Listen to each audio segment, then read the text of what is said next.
This is Nightly Business Report with Tyler Matheson and Sue Herrera. The Force awakens Disney's results, but does the entertainment company need more than blockbuster movies to keep its shares climbing? Risky business. Utility stocks are the best performers so far this year. They've got fat yields and are considered safe. So what can go wrong? Plenty. Going to the polls, why the #1 issue on the minds of New Hampshire voters may be neither jobs nor the economy. All that and more tonight on Nightly Business Report for Tuesday, February 9th. Good evening, everyone, and welcome. The Force was strong. Disney reported its best quarter effort. Profits hit record levels thanks to the global success of its latest Star Wars movie and all that merchandise tied to it. Let's get right to the results. The entertainment company earned $1.63 a share. Expectations were for $1.45. That's a 28% profit gain from last year. Revenue up to more than $15 billion. Also better than expected, a 14% increase from a year ago. But despite the strong results, Disney also reported a drop in profit at its cable networks, and that may have pressured shares in after-hours trading. Julia Boorstin spoke to Disney CEO Bob Iger and has more on the company's quarter. Disney results beating on both the top and the bottom line, the company's best quarter ever, driven in large part by its movie studio and the success of Star Wars: The Force Awakens, bringing the movie studio its first ever quarter with over $1 billion in earnings. Bob Iger saying, though, it wasn't just Star Wars and the movie studio, that they're seeing success across the board. We also had over 20% growth from parks and resorts and consumer products. And Media Networks was down, but that was because of the timing of the college football playoffs. So we had 4 businesses really that had a good quarter or good quarters. These are also historic numbers for the company. It's the highest quarter in the history of the company. So it was overall just a fantastic quarter for us. Iger saying he's not concerned about recent global economic volatility, but he's confident that thanks to the investments Disney's been making in its content, that the company will be able to continue to deliver strong results. Back over to you. Thank you, Julia. Bill Smead is a longtime shareholder of Disney, and he joins us now to give us his outlook for the company. He is CEO and Chief Investment Officer of his own firm, Smead Capital Management. Bill, good to see you again. Welcome back. Thanks for having us. Let's start, first of all, with what your take is on the results. I mean, Bob Iger obviously thinks they're pretty darn good. What did you think? Well, this is a very long-duration company, and what they do is they create and cultivate and sometimes buy wonderful brands that are really targeted around being the most successful babysitting organization on the planet, we view it. So a child is born in the United States and now many other countries, and they're automatically a customer. A sports fan where they have something like 200 million viewers, I think Bob Iger said today, each year in the United States alone, where they babysit adult males and many adult females as well. So it's a great long-duration story, but what you've got here is people are just doing the math, and they know that you climb to the top of the mountain with Star Wars, and in that particular division, the film division, it's going to be very difficult in the next 12 to 24 months to come close to that. Mm-hmm. And the history of their stock is coming off the top of that mountain, correcting for a while, and then the normal progression of doing what they do so well, kicking back into gear. So it feels to me as though you're basically saying for the long-term investor, this would be a wonderful core holding. Yeah, it's a great core holding. If you've never owned it before, it's a time to begin working your way into it. And if you already own it, it might be a pretty good time to add on weakness. And again, in 10 years, you'll be really pleased that you did. Here's another thing that's interesting. You know, a lot of people have been wondering what people are spending their gasoline savings on. Well, how about driving to the park and their parks and driving to the movie theater and then saving money on top of that on the driving because the gasoline cost is down so much. Right. Now, we should note that you've been a long-term holder of Disney stock between 9 and 10 years.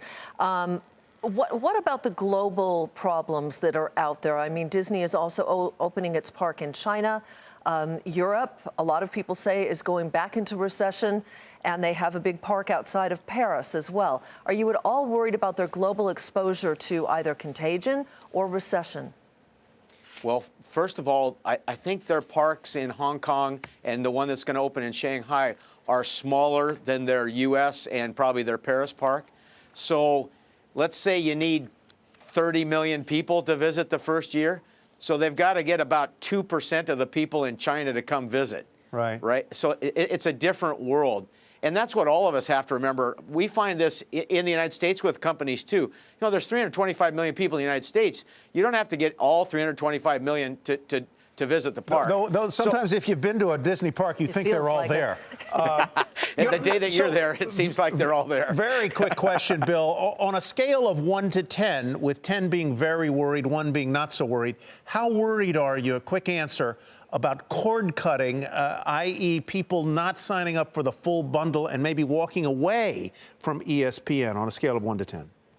Every time there's new major distribution channels in entertainment, be it the VCR, the cable, et cetera, Netflix, et cetera, there's always a big panic that the new distribution system is going to deflate the industry, and content always wins in the long run, and Disney is the content king. Okay, so you're not worried there. Thanks, Bill. Good to see you.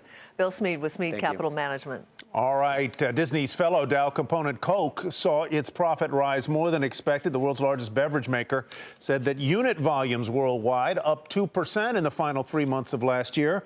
Growth in sales of Sprite and Coke Zero offset a decline in Diet Coke. Despite the better than expected results, the company's chief operating officer says he sees challenges ahead.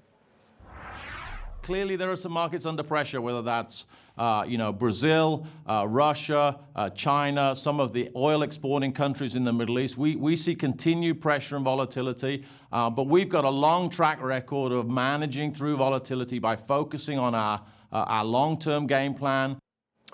And in trading today, shares of CocaCola were up 1.5% to $43.30. On Wall Street, stocks closed relatively flat, but that does not begin to describe the trading day, which saw the Dow travel about 1,000 points.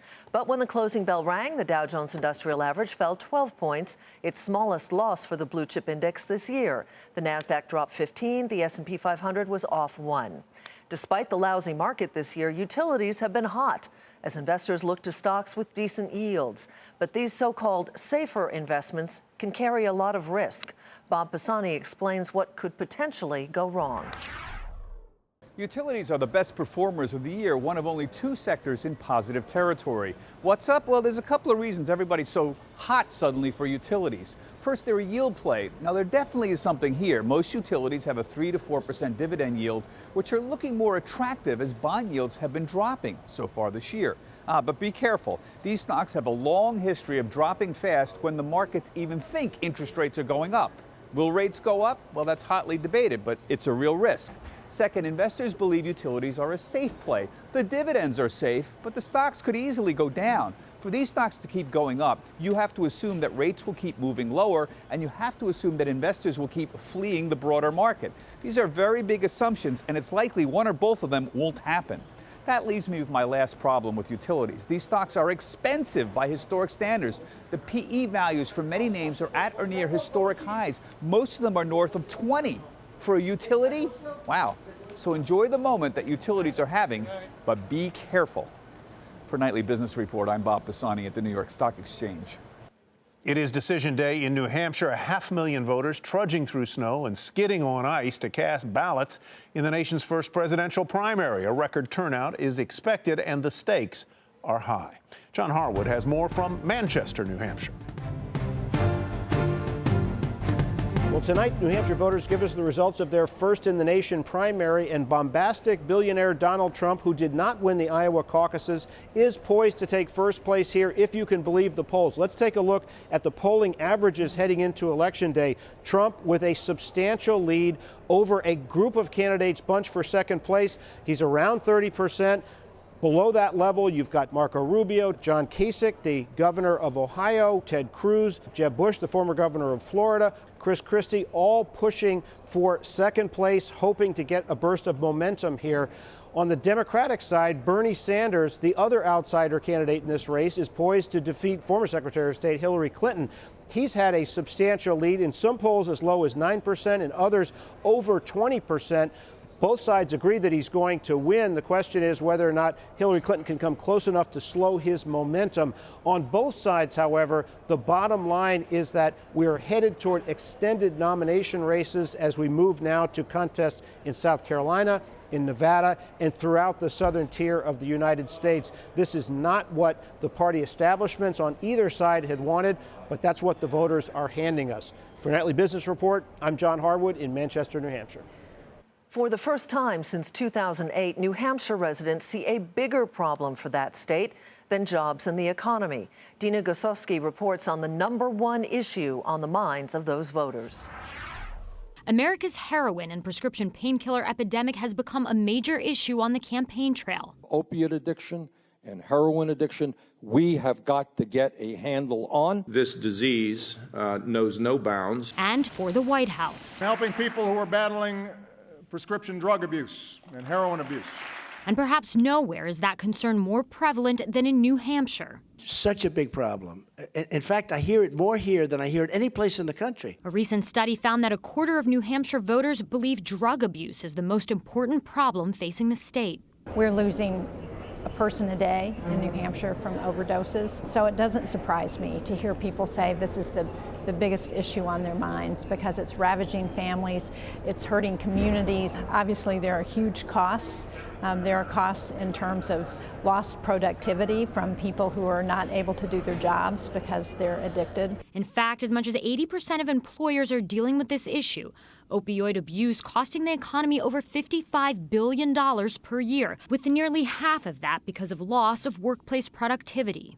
The Obama administration is paying more and more attention to this problem. In fact, in 2015, the president only asked for about $133 million for fighting drug abuse. And now a much bigger figure. The president wants $1.1 billion in 2016 to better deal with the epidemic. A big chunk of that money would go towards increasing funding for treatment programs. The epidemic has become so severe that it's impossible now for policymakers or the media or the public or voters in states with primaries to ignore the problem. For Nightly Business Report, I'm Dina Gosowski. Still ahead, rolling the dice. Will the Chinese New Year bring good fortune to a city that's banking on it?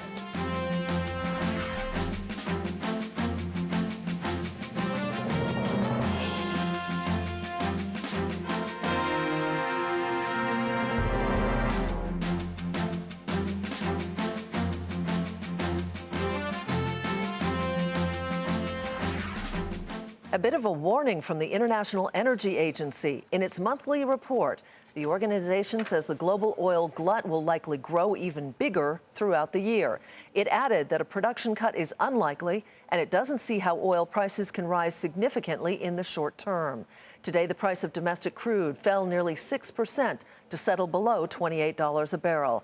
And it's those low oil prices that prompted Anadarko Petroleum to cut its dividend by more than 80% to 5 cents a share. The company said the move is appropriate given the current environment.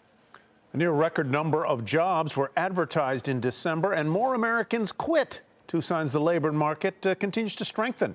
The government reported more than 5.5 million job openings at the end of last year. That's the second highest level ever. More than 3 million people quit their jobs, which typically means they found better paying positions. The auto sector of the economy has also been doing well, but with auto sales at record levels. New data, though, about auto loans are raising concerns about the health of the American consumer. There's more borrowing by those with the weakest credit scores. And as Phil LeBeau reports, there are more loans going past due. With auto sales running at a record high, it's not surprising the amount of auto loans open in the U.S. has soared. Experian, which tracks auto financing, says Americans now hold almost $1 trillion in auto loans, with the biggest growth coming in the lower end of the market. In the fourth quarter of last year, there was a 9% increase in loans to those with subprime credit ratings. The increase was even greater for deep subprime borrowers, who have some of the worst credit records in the U.S. While there are more loans to those with poor credit histories, Experian believes lenders are generally doing a good job managing the risk. But are auto loans being repaid on time? The data is mixed. Late last year, there were fewer loans a month past due, but an increase in 2-month delinquencies. Experian admits the numbers are worth keeping an eye on, especially if the U.S. slides into a recession and the unemployment rate rises. Historically, that's when people start defaulting on their auto loans, and more cars and trucks are repossessed. Phil LeBeau, Nightly Business Report, Chicago. And to read more about rising auto loan delinquencies specifically, head to our website, nbr.com. In Washington, the president sent to Congress his final budget. Copies arrived on Capitol Hill today. The budget proposes a record level of spending, more than $4 trillion, on everything from combating cancer and global warming to fighting terror groups. Eamon Javers has been digging through that big tome there. Eamon, what are some of the highlights? Yeah, hi, Tyler. Well, the big top line number is $4.15 trillion. That's the amount of federal outlays that the president would like to see in 2017. In terms of receipts, well, that's $3.64 trillion. That adds up to a budget deficit of about $500 billion. Now, take a look at some of the highlights here. All of this is sort of President Obama's wish list for 2017. But when you look inside, what you see are items like he wants to double the funding for the SEC and the CFTC by 2021. He wants to impose a $111 billion financial fee over 10 years on the liabilities of large U.S. financial firms.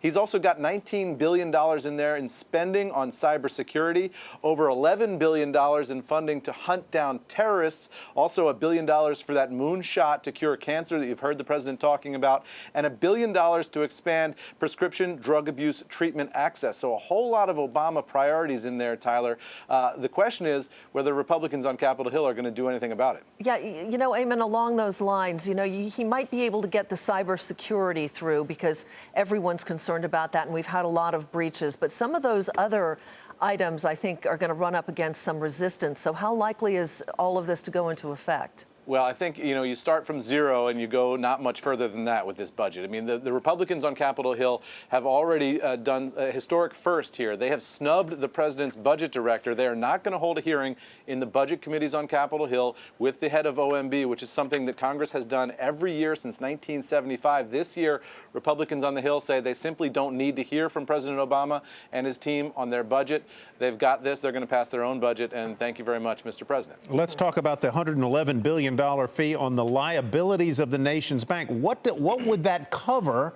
And wouldn't that basically make banks less willing to put capital into the market in the form of loans? Yeah, that'll be one of the big questions about this. What they're saying is it's a 7 basis point fee on the liabilities of large financial firms. They're saying that that's the 100 firms with assets of more than $50 billion, so the biggest of the big. But it's a big fee. It's $111 billion. Obviously, all that money's got to come from the bank's pockets, and they are not going to like it. All right, Eamon, thank you very much. Eamon Javers reporting tonight from Washington.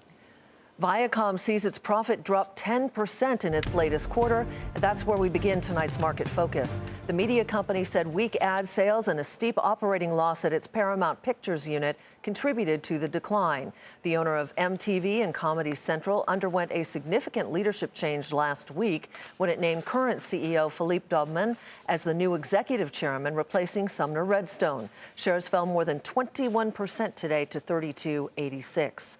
Deutsche Bank co-CEO John Cryan, aimed to reassure investors today that the lender remains stable amid investor concerns over the health of European banks. In a surprise memo, he said Deutsche Bank's balance sheet remains, quote, absolutely rock solid. Cryan's comments failed to appease investors and shares fell 1% to $15.38. Sears is accelerating its plans to close at least 50 more stores and consider additional staff cuts due to what the company calls a challenging holiday season. The retailer saw its comparable store sales fall by nearly 7% in its latest quarter. Shares of Sears fell nearly 9% to $15.25. The fast food chain Wendys reported better than expected earnings, helped by the company's new promotions and restaurant renovations. Fourth quarter sales increased by almost 5% at its North American locations, but investors not impressed. Wendys shares were down more than 4% to $9.71. And Masco, which makes products for home improvement, saw its shares rise after the company issued higher than expected earnings. Masco's cabinet and plumbing segments each had a 5% jump in sales last quarter. The company recently declared a quarterly dividend, which was paid out yesterday. Masco's shares rose more than 8% on the day to $25.39. Violence hits the streets of Hong Kong. Clashes erupted in the city when authorities tried to remove illegal street vendors selling local holiday delicacies for the Lunar New Year celebration. Well, police fired warning shots into the air. Protesters threw bottles and trash at the officers. The violence is the worst in Hong Kong since the pro-democracy protests in 2014. Chinese New Year is big business in Las Vegas, but with the world's second largest economy slowing, will the Chinese come to Vegas this year? Jane Wells explains why the stakes are high for Sin City and a number of gaming companies.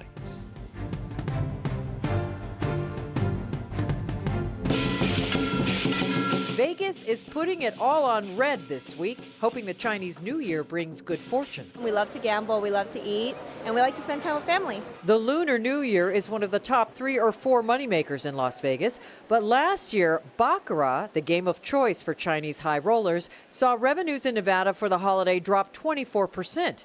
Have they bottomed? We're seeing declines, and we're going to continue to see declines, but I would imagine, I'd characterize it as less bad. We think it'll be flat when it's all said and done. We're hopeful. It's hard to measure how many Chinese tourists come to Las Vegas since there are no direct flights. We think something like 65 or 70% of all Chinese inbound volume to the U.S. has Las Vegas on their itinerary, and most of that's not to gamble in a notable way. Are you going to do any gambling? I think the brothers are doing that. Overall, Las Vegas has been a bright spot for gaming companies, which have seen a significant downturn in Macau, thanks in large part to low gas prices here in the U.S. and a record 42 million visitors last year.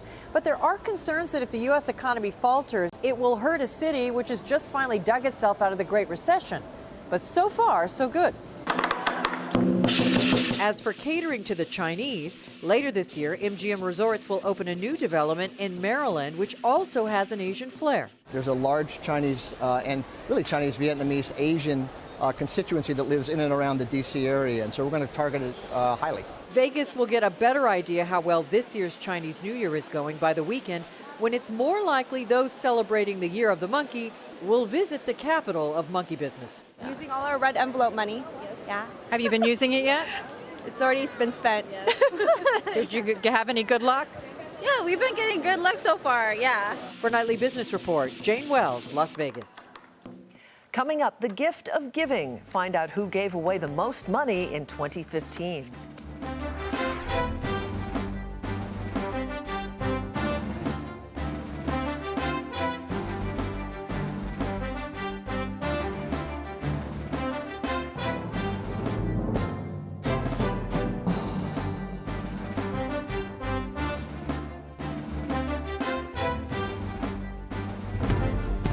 Here's what to watch tomorrow. Federal Reserve Chair Janet Yellen delivers her semi-annual testimony on the economy in front of a House panel. The Dow component Cisco will report earnings after the closing bell, and we will see if more people applied for mortgage loans on the drop in Treasury yields. That's what to watch Wednesday. General Motors and the United Auto Workers are donating $3 million to help support the children of Flint, Michigan. The 5-year commitment will address the immediate and growing needs of those affected by water contaminated with lead. The money will go towards health and education services. A handful of Americans gave away a lot of money last year, but the total figure given to charity is the lowest in 5 years. And as Robert Frank explains, there was a notable decline from one group in particular. The 50 most charitable givers in America gave away $7 billion last year, with 5 of them donating more than $300 million. And while that may sound like a lot, total giving by this elite group fell 30% from 2014 and marked the lowest total since 2010. That's according to the Philanthropy 50, compiled by the Chronicle of Philanthropy. The big reason for the decline was a lack of tech giving. In 2014, Silicon Valley tech tycoons gave away more than $5 billion, but last year they gave only $1.3 billion. We had a very volatile stock market this year in the past 12 months. Sometimes it's been up, sometimes it's been down. Very often it's been both of those things within a matter of days. So I think there was perhaps less confidence than there has been in past years in the financial markets, and of course that carries through in how much people are capable or comfortable with giving to charity. The most generous people in 2015 were not household names. The top giver was Richard Mellon Scaife, heir to the Mellon banking and oil fortune, who died in 2014. He left roughly $750 million to charity, giving much of it to conservative causes. Ranking second was John Santikos, who ran a Texas theater chain and left about $600 million to a foundation after his death.